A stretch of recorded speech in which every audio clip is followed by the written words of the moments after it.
शहर की जो लाइफलाइन है, लूम के बाद ऑटो रिक्शा। ऑटो रिक्शा मतलब जो पैसेंजर रिक्शा होता है। लॉकडाउन के बाद, कोरोना वायरस की महामारी के बाद जो लॉकडाउन लगा और अब हम अनलॉक लॉकडाउन में हैं।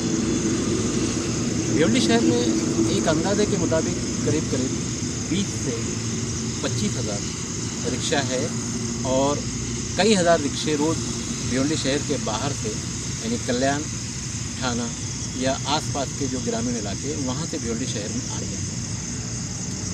आने जाने का ये सिलसिला कोई नया नहीं है, पुराना है। इस गाड़ी को चलाने वाले, चलवाने वाले, गाड़ी देने वाले, इसमें कई अलग अलग लोग हैं। चलाने से मतलब ड्राइवर, चलवाने से मतलब परमिट होल्डर या उस रिक्शे का मालिक, और देने वाले वो फाइनेंस कंपनियां, चाहे प्राइवेट उनका लोन होता है या किसी बैंक से होता है, ये सारे लोग। मगर लॉकडाउन के बाद अभी सारा सिस्टम फंस गया है। भिवंडी शहर में अगर बात करेंगे 20 से 25 हज़ार रिक्शों की अगर बात करते हैं तो 2 शिफ्ट में भी कुछ लोग चलाते हैं, कुछ लोग 1 शिफ्ट में भी चलाते हैं। तो ऐसे में इनका अगर परिवार यहाँ मौजूद है तो लाखों लोग इस वक्त भुखमरी के शिकार हैं। भिवंडी शहर में अनलॉकडाउन को लेकर थोड़ी सी सहूलत हुई है, मगर रिक्शे वालों के ताल्लुक से भिवंडी शहर की राजनीति में कोई बात करने को तैयार नहीं। इस वक्त हमारे साथ में रिक्शा यूनियन के अध्यक्ष हैं खालिद इरफान, और खास बात यह है कि रिक्शा यूनियन चलाते चलाते रिक्शे वालों का जो दर्द है वो समझने की कोशिश भी करते रहते हैं। और भिवंडी शहर में देखा जाए तो कई हज़ार रिक्शे ऐसे भी होंगे जो लोन पर हैं या परमिट भाड़े पे ली हुई है। तो ऐसे हालात में फ़िलहाल भिवंडी शहर के रिक्शा चालकों, परमिट होल्डरों, रिक्शा मालिकों और उन बैंकों पर जिन्होंने इन्हें ये गाड़ियाँ दी हैं, हद से ज़्यादा तकलीफ। लूम के बाद भिवंडी का दूसरा व्यवसाय ख़तरनाक मोड़ पर खड़ा है। तो खालिद इरफान साहब हमारे साथ मौजूद हैं। रिक्शे वालों की जो तकलीफ़ें फ़िलहाल हैं, पीछे एक रिक्शा भी आकर खड़ा हुआ है। नासिक ज़िले में एक रिक्शा ड्राइवर और पीछे 2 पैसेंजर, सोशल डिस्टेंसिंग का जो मामला है वो मास्क वगैरह लगाकर, सैनिटाइज़र रखकर वहाँ चलाने के लिए आज से ऑर्डर दे दिया गया है। तो फिलहाल भिवंडी शहर की क्या हालत है? भिवंडी शहर में हम लोगों ने एक ज्ञापन दिया डीसीपी साहब को, प्रांत साहब को और आमदार साहब को कि भिवंडी के हालात ऐसे हो गए हैं कि रिक्शे वाले भुखमरी के कगार पे आ गए हुए हैं। और उनके सामने अब ये लगा है कि 1-2 महीना पहले कुछ लोगों ने राशन वगैरह दिया, मगर अब वो भी उनके पास भी नहीं रह गया, इसलिए नहीं दे पा रहे हैं।